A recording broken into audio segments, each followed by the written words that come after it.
Coming to you from Dover, Ohio and Somerville, South Carolina. Two cities with absolutely nothing in common until now. This is Make Photography Great Again, a weekly podcast of commentary on the photographic industry. And now, here are your hosts, master photographers Christine Walsh-Newton and Ted Linsack.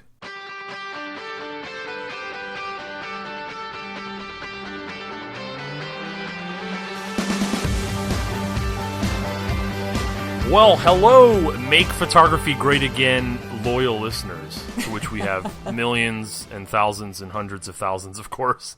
At least a dozen or two. Dozens and dozens and dozens, without a doubt. So, number one news is that the draft had a draft. I don't know if you saw that, Christine, but the draft that everyone was watching actually gave birth finally. Did you catch that? I did see that at one point in time. I watched her pace a little right before she gave birth, and then I spotted a couple legs, and I decided I wasn't going to watch anything else until I saw an actual whole giraffe on its own 4 feet. So you're particular. You weren't in there for the long haul. You actually wanted to see... You wanted to see that baby giraffe in its entirety before you really glued your eyes to it. You didn't want to see that amazing process of nature take place. I had other things to do. She had already other things to do. What possibly could have been more important than watching that giraffe give birth? I think I was sleeping, actually. Sleeping? Wow, what a burn. I hope the giraffe isn't listening, because I'm sure you've heard its feelings if it is. Oh, was she offended? She's offended. Well, I don't know... why that captivated the world. Well, maybe not the world, but I saw so many people posting that. But I guess I can't talk too much, because when that bald eagle was about to what am I saying, when they laid the eggs, and that was the whole big thing, and I feel like that started this whole thing. Well, I think up until then, let me ask until you. then, I had not heard of anyone doing that or watching that. That was foreign to me. Hey, let's all watch an animal, in the process of laying an egg or watching the egg. I've never heard of that until the eagle. Well, you did the eagle. You watched the eagle. It was ridiculous how much you watched that eagle. So you tell me, why didn't you watch the giraffe? I really, really expected that you would be watching that stupid giraffe. The giraffe. Well, the eagle thing lasted, maybe a week or 7 to 10 days, something like that. I mean, it wasn't that long. Well, from when it starts to, I forgot, I knew all these terms because I was totally into it. When the egg starts it's a pip, is what they call it. A pip is when the egg makes its first crack. Okay, and then from there, I think it takes up to 2 or 3 days. But up until then, there's the would they call it a gestation period for an egg? I'm sorry, the incubation period. Yeah. I have no idea. Obviously, it's like a 7 to 10 day window or something like that. But the draft, I honestly thought this was one big hoax. I really did. I was waiting for the National April Fool's Day thing. Because the draft's name was April, wasn't it? So I thought this was an elaborate hoax. I, too, thought it was going to be an April Fool's joke, but then I also looked it up, and giraffes can be in labor for some ridiculous amount of time, 59 days or something like that. And as soon as I read that, I said, okay, I am not watching this giraffe can for 2 months. I said, pretty much, let me know when it's born, I'll send a gift. Yeah, there you go. What would you send a giraffe? I mean, what would be the baby shower gift for that?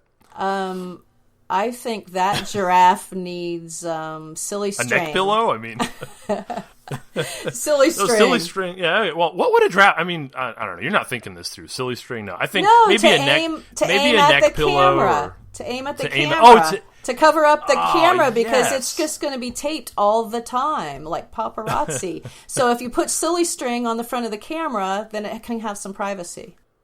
Man, you did think this through. I did. I doubted you for a moment. Yes, you did. Yeah, one of the you talk about a baby shower, the most horrible thing about getting older, and I mean, I don't consider myself crazy old, though now I'm thinking that I kind of am. But when you get married, when me and Rach got married and you enter quote-unquote adulthood, is having to now, of course, I would never go to a baby shower, but then you start getting all these invites for this stuff, and then you have to send it. It's such an annoyance. And of course I don't do. See, Rachel, I say, hey, something came in and it's from somebody I don't recognize the name. Do we need to send this back, or do we send a gift? Or you never do that. Before, it seems to me, before you get married, you don't do any of that. And then once you, maybe not just get married, but you get to this point where you're in adulthood and you have to deal with all those annoyances. I mean, am I alone on that, or? Well, single guys always get away with a certain amount of stuff. They don't have to bring a covered dish to the family meals. They have to bring like a 2-liter of pop. We let single guys get away with not really playing the adult game until they hook up with a woman. And once they hook up with a woman, they're expected to act like reasonable adults, and that includes responding to invitations and sending gifts when it's appropriate and making appearances as a couple together and not behaving like an idiot. Let me tell you, you don't want me to bring any kind of covered dish that I've made myself. I mean, you don't want that. That would not enhance the party or the social event in any way. just throwing it out there. All right, Oh my goodness. We'll just have Rachel make something. Thank God for Rachel. Yeah, I'd be lost. So, to go back to last week's podcast, now I don't want to beat this into the ground, but I got to tell you what, I saw a really interesting article, and we were talking about copyright, and actually a friend of mine sent me this about midweek. So we were talking about that PPA cover and then that article, and talking a little bit about the fine line between, emulating something and where does it cross the line into copyright.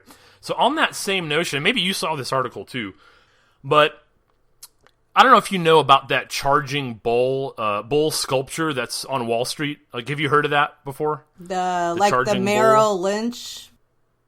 I don't, and honestly, I don't think it's from Merrill Lynch. I just think it really was an art installation that someone did. And I have the article in front of me. I could probably, right. I might read from it here. It'd be but nice a couple to of years see ago, that before we record. Yeah, well, I like to keep you on the edge, but it's basically a bull, and it's a really cool artistic, it's in some sort of aluminum or steel, I have no clue, but it's installed, I think, right near Wall Street on the financial district in New York, right near where the markets are. So it's been there for a few years. Now, undoubtedly, you probably have heard, or maybe you haven't heard of this, I think within the past year, maybe, or 6 months or so, another artist, and so, I don't know how this process works, but they work with the city to install this other art piece right next to that bull, and I think it's called Fearless Girl, I think. It's a little girl who's kind of standing with her arms to her side, and she's actually facing that sculpture of the bull. Does this ring a bell at all for you, Christine, or no? No. So you have not heard of this at all? Okay. It was in the news here or there, not for this story in particular, but it's been a pretty popular destination for tourists. A lot of people are getting pictures next to these two installations. Now, they're separate sculptures. Okay, someone did the bull, and now someone has done this fearless girl, But the question that comes into play now in the article that I saw, or that was shared with me, basically this girl is standing in a way that she's kind of staring at the bull, and I guess the symbolism... I should probably actually read this, it might help, but I believe it was like they put it there because it signifies like women in commerce and in business and the fact that they can compete on that same playing field or something like that, some sort of statement like that.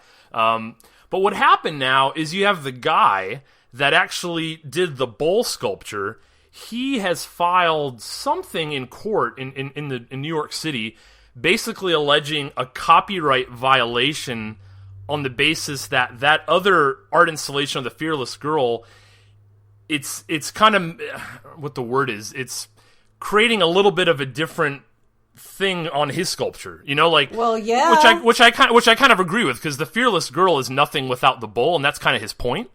Right. So he's filed this notion now, and the article's here, and we'll post this on the page, but he basically wants it taken down, because he's saying that you've changed the whole premise of my sculpture. It's completely different. Well, so what do you think about that? That's kind of interesting, isn't it? I totally get where he's coming from, because without his piece, her piece, the other piece does not function, but that piece also, his bull is now included in a main installation or a major installation that he did not intend. It's totally changed the meaning of his piece of art as he intended it. That's bull. Yeah. Sorry about So- that, but yeah. No, it's the perfect pun. It's the perfect pun. But that's just an interesting, and we talked about this last week, but man, I read the article and I'd never thought about that, but it does make sense to me. Let me just read from this a little bit here. So it basically says, the sculptor of Wall Street's Charging Bull statue is accusing New York City of violating his legal rights by allowing the Fearless Girl statue to be installed facing the bronze beast without his permission. Attorney Norman Siegel told the AP that Arturo Di Medica, I'm not sure if that's how you pronounce it, will explain at a news conference Wednesday exactly how he's challenging city officials who issued a permit for the bronze girl to stay until February. Now let's see, when is this article? This was just, it's April 12th. So I think what the deal was is that originally it was supposed to be there till February, but now they gave it an extension, and I think it's going to be there throughout next year, I think till spring of next year, something like that. The Italian-born sculptor says the presence of Fearless Girl infringes on his own artistic copyright to the Charging Bull by changing the creative dynamic to include the other bold presence. And I gotta say, like you said, I gotta agree with you. I absolutely 100% agree with him. Yeah, I'd be ticked. Let's see. So Demonico had installed the massive bronze statue, the bull, the original one, in front of the New York Stock Exchange after the '87 stock market crash, without a permit in the middle of the night. Oh, that's interesting. So apparently, when he first put it up, he didn't get a permit. That's interesting. As a symbol of Americans' financial resilience, the city eventually responded to the public clamoring for the artwork to be allowed to remain in the financial district. So that's interesting. He kind of broke the rules himself, and then they allowed him to stay. And now he's pissed off when someone who is technically following the rules, because they got a permit to do that. It's not like someone just put this up overnight like he did. But now he's pissed off. But I think he has a point. So that's a whole new dynamic to that. Real good example of what goes around comes around, huh? But I don't know, guys. He does Check out have the article. he does have a point. He does. He absolutely does. It'll be interesting. I'll have to follow that and see where that goes, because that's really interesting. The other thing I got to bring up, and I posted this on social media. I don't even know why I get these anymore, but I think it's because I'm a member of WPPI. I think that's where I get this subscription, because I know I'm not paying for it. But the Photo District News, okay, is a magazine, and I'd call it an industry magazine. I mean, there's only a handful of magazines I'd really consider photographic industry magazines. I mean, you get all the other BS ones that are like, hey, learn the best new camera or something, that are more geared for consumers. But we're talking magazines for professionals. So PDN, I posted this on my social media. The cover for the latest PDN, I don't even know what to make of it. And obviously we don't, this isn't video. I will post that too, maybe. Maybe we'll post the photo that I took, or we'll try to link it. You saw it, right, Christine? You saw what I'm talking about. Yeah, this image on the I cover. posted a couple comments to it as well. So what's the deal? I mean, what am I missing there with it? So describe the image, Christine. Do you remember it? Can you describe it for everybody? Wow. I would say, I don't have it in front of me, and I refuse to try and look it up. But basically, it is a girl in sort of a short dress, kind of reminded me of a 60s dress, button down the front, light colored. And she is balancing on some sort of globe, like a large bowling ball or I don't know what the heck. She's standing on some round thing. Someone wrote that it was a dinosaur egg. Oh. I think it's a joke, but and, it's like, okay, that could be a dinosaur egg. She's kind of surrounded by, I think it looked cluttered anyway. I don't know if she's just in some kind of random backyard or something, but there was, some random crap going on in the background, and I'm not even sure it was in focus. Of course, it had some kind of fancy-ass filter applied to it, and it's just everything that's freaking wrong with photography right now, all summed up into one little package on the front. Hey, I'm glad I don't get that, because I'd be upset. And I gotta say, they've had a few questionable things that when it comes in, I'm kind of like, what is the deal with this? But I'll tell you what, when that thing came in, it almost floored me. I was like, is this a joke? I mean, is this an April Fool's joke? Does this go along with the draft thing? I mean, is this for real? Maybe it is. I don't think it. So I did think that, but honestly, I think that is legit. And I don't even know what to make of it, except for the fact That you are right. That is like everything that is wrong with the industry summed up into one cover of a magazine. Yeah. And, Oh, and I have to add, the girl is like from the waist down. It's not even the whole girl. I think we see some of her hands, maybe. It looks like someone took an iPhone. Actually, I've seen iPhone photos that are amazing. I mean, so it's almost, I'm putting down iPhones when I say that, but it's like someone took no thought to this and just took this horrible photo and somehow it's on the cover because it's art. And we've probably have touched on this already, but it just goes back to this argument: is anything that you do art? Is any photographic expression, should that be considered art? Is everything valid, or is there a point where we kind of say, hey, yeah, it's fine, you can do what you want to, but this stands a little bit better than this, or this is done a little bit better? I mean, what does that bring up that discussion one more time, or what? I don't even. I'm just going to say what I want to say. I'm not going to answer your question. It'll probably answer your question anyway. I'm sitting here feeling a little bit like a witch because I'm bashing on somebody's work. And obviously somebody thought it was good, or it wouldn't have landed on the cover of a national magazine. So it's somebody's art, and I just don't appreciate it, Yeah. But again, it's almost like you can slap anything together and call it art. I do feel like it's selling the art form very short. Yeah, it's I think anyone should be able to create whatever. I'm not saying like, oh, you can't do this or you can't do that. Create what you want. But on the flip side of that, I'm saying I think we should be allowed, or I think people should learn to look at certain things and say, okay, you can do what you want to, but the way this is done extremely poorly, and the way this is done here on the other side is done a little bit better. I think this discussion, or this idea that anything you create should be praised and it should be lifted up and it should be on equal status. I mean, I talk about what's hurting the industry. I really think that mindset's hurting, because doesn't that open up the whole notion of not having to really try?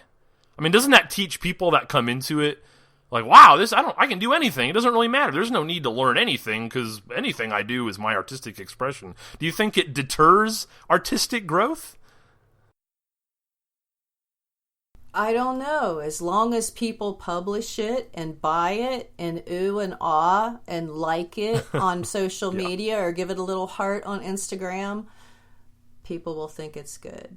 They will not be inclined to grow. They think they will have, they think they're there. I'm betting.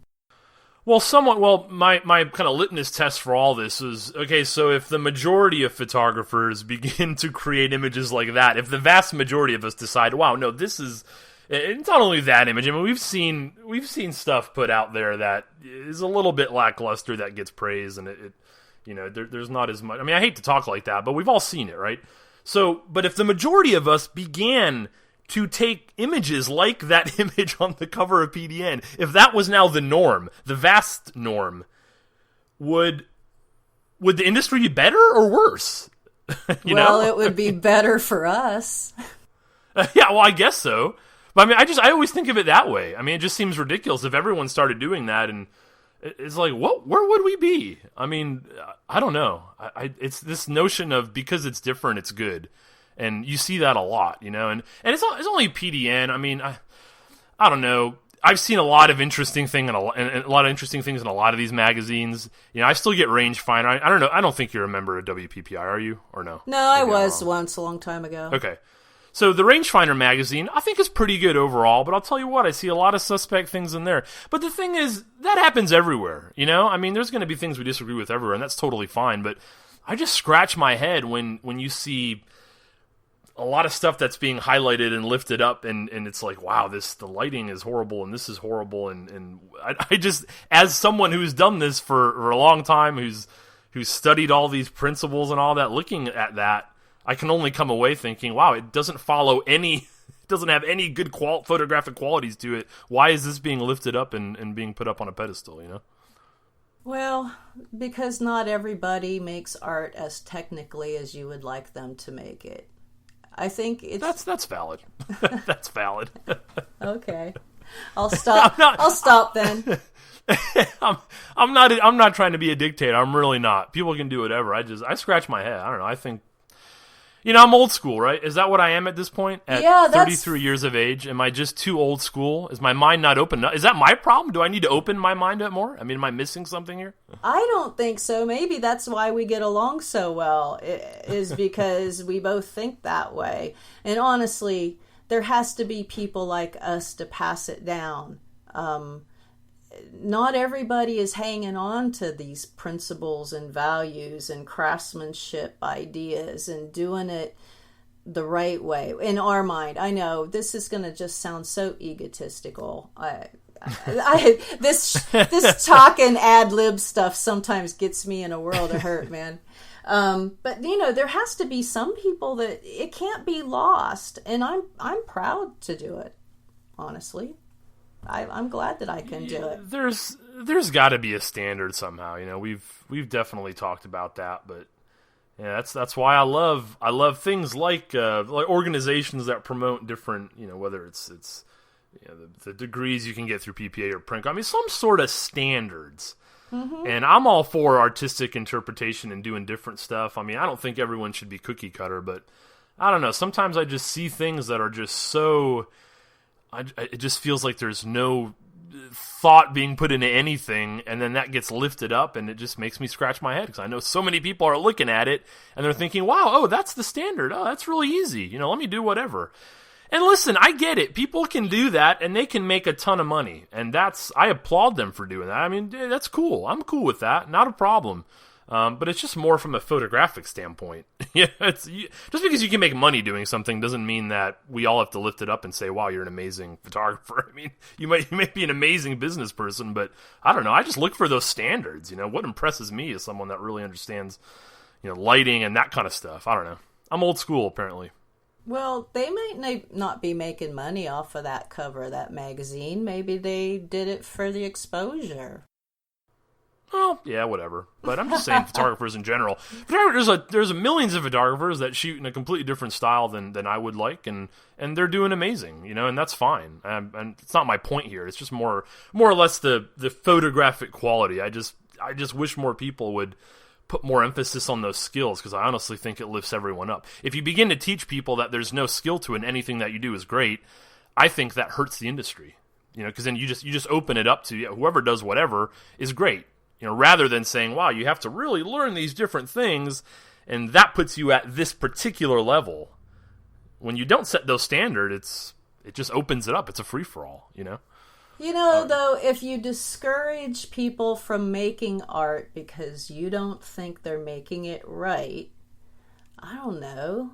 What kind of... Well, that's not good either. That's not good either. No. I don't know. Maybe I do want to be a dictator. I don't know. Maybe that's the thing. Maybe that's what I want, secretly. Well, I think we talked earlier about your photographic cult, so you just keep it within that, and we're good. You mentioned social media, and I think I posted this somewhere too, and it just actually didn't generate as much discussion as I thought it would. But in the world of social media, which we are fully entangled in right now, right? Facebook and Twitter and all this stuff, I posted, what do you really think? When you look at all of it, has social media been an overall positive thing for the world of photography, or has it been an overall negative thing? And I posted that. I didn't get a ton of discussion, but what's your take on it? I mean, do you think it's a little bit of both, or do you think one outweighs the other? Which one would you like me to say? No, you say. Well, let me tell you how I feel, and then you can respond. It's a tough question, honestly, because at first, when you first say it, I tend to automatically think, oh, it's been a horrible thing, because we always talk about all social media. It kind of degrades photography. Everyone's throwing stuff out there. Everything is. You get this reinforcement on images that are not great, and then people think they're amazing. I mean, you get little actual help to grow you. It's kind of like a yes man. It's a universal yes man for a lot of people, including myself. I could post something up there and get a million things. Doesn't mean that I'm doing it right, or I'm doing it, the correct way. So I tend to automatically think it's a bad thing, but then I tend to think of how beneficial it is in business. It really is. I mean, it has that negative aspect of it too, but think of how easy you can now reach thousands of people, not only in your market, but across the country, across the world. And with these various different platforms, I mean, you could really target specific niches. And, you know, even 10, 12 years ago, that was not possible. 20 years ago, it was a completely different game. I mean, I don't know now if you talk to someone that was around 20 or 30 years ago that was like doing this full-time professionally, maybe they would have a different opinion. Maybe you can chime in on that because you've seen it way more in that realm than I have. Yeah. But it was a lot harder. It was a lot harder. You know, you had to really understand marketing then. Now, anyone could find an article online about how to do Facebook ads or this or that, and you have this tremendous ability to reach these people that you never had before. So it's kind of split, I think, for me, you know? You're right. You know, I guess I can give you a different aspect on it. While it has made things positive and wonderful, it's, you know, you can reach more people. So can everybody else, you know? Yeah. And it kind true. of dilutes what's out there. You know, people look at all of the photographers in their town and they don't know how to make a decision. It's going to be based on, I don't know, who has the most likes on their Facebook page, maybe. In the olden days, I was a photographer back in 87, 88. I did weddings for 1 year until it just conflicted with being married and having 2 toddlers and a full-time job. Just couldn't hack it. But anyway, back then, you had to have a physical location. You had to have a yellow book ad, you know, those take like a year sometimes to get published. Are those even around anymore? Just out of curiosity. They throw one in my driveway once a year and I pretend to use it, but it just sits in the junk drawer for the whole year until the new one comes in. I don't think I've ever looked inside the stupid thing. That's like the part of your zombie apocalypse kit now. If you need to make a fire or something, you'll have the yellow book, all the pages is kindling. Or toilet paper, emergency toilet paper, like the yeah, old there you days. go. Yeah, well, there you go. All right. So it's totally different. It's totally different. I mean, like now, you tell anyone that's just starting, you talk about yellow book, they won't even know what you're talking about when you say yellow book. Yeah. That's how much it's changed, you know? And print ads in general, I mean, they're still around, and I know you can have success with those, but I'll tell you what, in our sphere of marketing and all that, we went down that road, and we spent money on large ads and things like that, and you know, and it's not like we did one ad. We'd stick it out for a couple of years and play with different things, and that was maybe 4 or 5 years ago, and even at that point, I mean, you just got so little return for how much you invested in that. I mean, it's still around. There's still bridal magazines, obviously, and all that, but try newspaper advertisements, you know, hometown newspaper. Yeah. That used to be the way.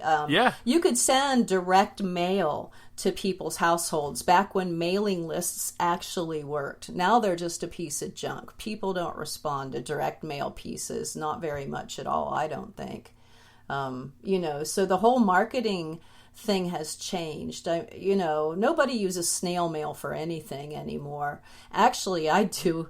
I'm, you know, actually incorporating a whole lot more of it into what I do, so it'll make me stand out. You know, I'm not doing online set your appointments and online ordering, and, you know, they're getting handwritten thank you notes and that kind of thing. You know, take it back to the old school politeness way of conducting business, you know.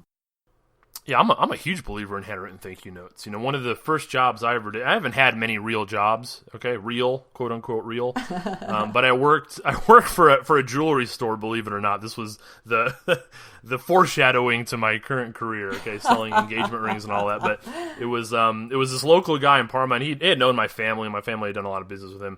But I worked with him for a few years, and I'll tell you what, one of the number one things I learned from him is everything that got sold. And whether it was a little sterling silver necklace for $25 or an $8,000 engagement ring, we sold everything in between. Everybody got a handwritten thank you note. And that was one of the things that really stuck with me. And that was, you know, this was 10, 12 years ago.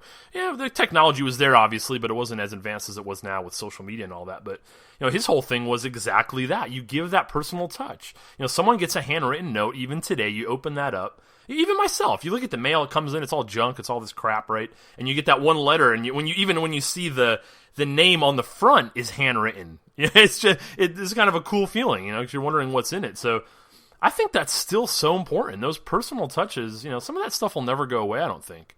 But, you think of how many people would not be getting into this industry if it was still like it was 20 years ago. If there wasn't the ease of social media to be able to not only get your business out there, but the ease of creating a website, the cost that's involved with it, which is almost nothing now. You think of how many people would not be doing this. I mean, or at least that's what I think. What do you think? Do you think it would be diminished significantly? The barrier to entry is so low right now in, even setting up your business. I mean, go down to the courthouse, spend $25, get your business license. I mean, most people don't even do that. But yeah, seriously. People don't even need websites. No, people will have their domain forward to their Facebook page. It's just ridiculous how easy it is to start up a business. It is, which again is a good thing. In the scheme of people being able to actively do these different creative things, I think it's good.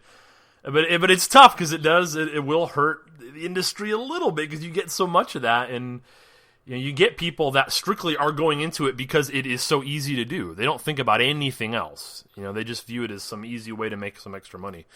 I think the fact that social media has put images in front of our faces everywhere, not only in front of our faces, but now we're taking images. I mean, how many images are we taking a day? I don't know. At some point I read a story. It's some ridiculous number. Yeah. On average, we're taking 20 to 30 images ourselves each day, or maybe it's more. So images are everywhere, and my feeling is that it just has diluted the notion of photography as an actual craft or a skill set. Because everyone's doing it, and we're seeing images everywhere. There's no more where it used to be, wow, the pro takes the images and you see them, and that was recognized as something important. But now it's like they're everywhere. You open your Instagram feed, there's hundreds of thousands and millions of photos at your fingertips, But look on the bright side of this. Look on the positive side of this. Photography is so important now. It's everywhere. Way back when, a woman only had her picture taken twice, or her name was only publicly mentioned twice, and that was upon her marriage and upon her death. And there was usually an adult picture and a wedding picture. Photography just hardly ever happened. It wasn't accessible, wasn't affordable. I don't know what the deal was, but now it's wonderful. It's really important. People understand the importance of documenting moments. However, there are a lot of moments that are documented that shouldn't be, but but now it is accessible. But now it seems like very few people are actually willing to pay a justified price for it, though. Too. That's that's another downside. Right? Yeah, you're right. I mean, that's not to say you can't make money. There's people making ridiculous amounts of money in photography, but it's a lot harder because I just think it has been kind of turned into a commodity where it is everywhere, and it's hey, here's what I want to spend. It's just a matter of finding who's charging for it. Versus, I think years ago it was kind of more like, here's the standard, here's the amount that I'm expected to pay, and then you search for that. But now, everyone's giving it away, and not realizing that there should be a premium associated with a craft like photography. At least that's my take on it. Well, yeah, but I think that's a lot of wishful thinking, honestly. It's like you're wishing... How so? It's like, okay, you are Tiffany's and you want Macy's to go out of business, or you want Walmart to go out of business. Yeah. Well, yeah, to a point I get your point. That's always going to be around. There's nothing you can do about it, and I get it. It's just more a commentary on it. I mean, you're allowed to have your opinion. You still have to do great work, and you still have to get out there and do the nitty gritty work to build your client base and educate people. I mean, absolutely, because again, you can't. I agree with you. You cannot just say, "Oh, woe is me," and you can't charge for photography, because there are people that are doing extremely well. And people. I think a lot of people would be surprised. I think a lot of photographers that have not exposed themselves to we shouldn't expose ourselves in general, but have not exposed themselves to the other photographers in the country and in the world. But even within 100 miles of where they're at, I think a lot of people would be shocked if they did the research and realize, wow, there are people that are averaging $3,000, $4,000, $5,000, $6,000 a portrait session. People don't get that, because some of them are so closed into their own area and they don't get what's out there. So you can definitely do it, absolutely. But yeah, social media is one of these odd things. It has a lot of positive aspects, a lot of negative aspects. I mean, I'm pretty split. I think I come to the notion that it's about 50-50. You know, it's hard for me. That's an easy way out. I think people rely too much on Facebook. I think, honestly, those clients that are going to spend that much money on a portrait session, I don't think they hang out on Facebook. If they've got that kind of expendable income, they're not going to make their decision based on Facebook likes. They're actually going to check out the person's work. Yep. Yeah, I agree. I agree. Well, I think that's pretty much it. I think we'll wrap it up with that.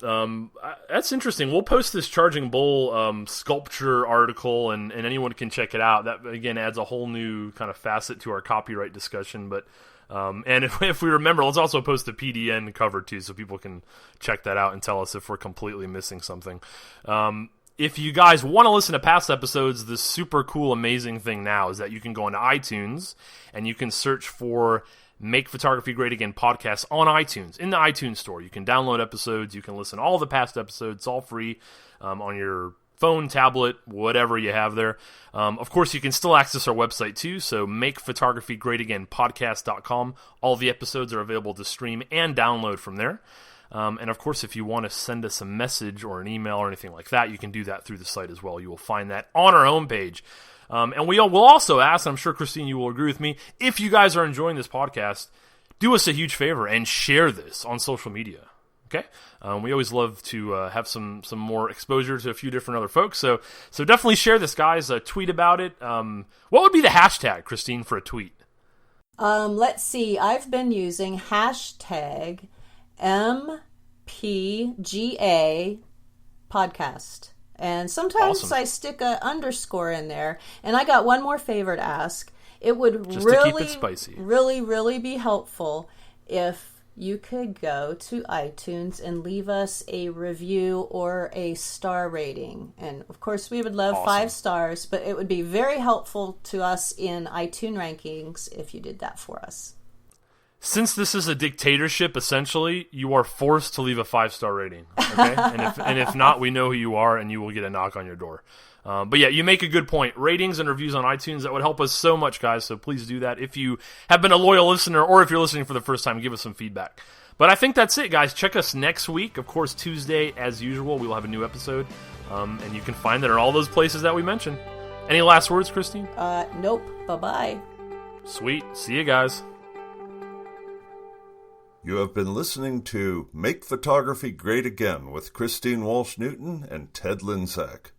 Come back next Tuesday for a brand new episode. For more information and access to the podcast archive, please visit our website, makephotography.greatagainpodcast.com.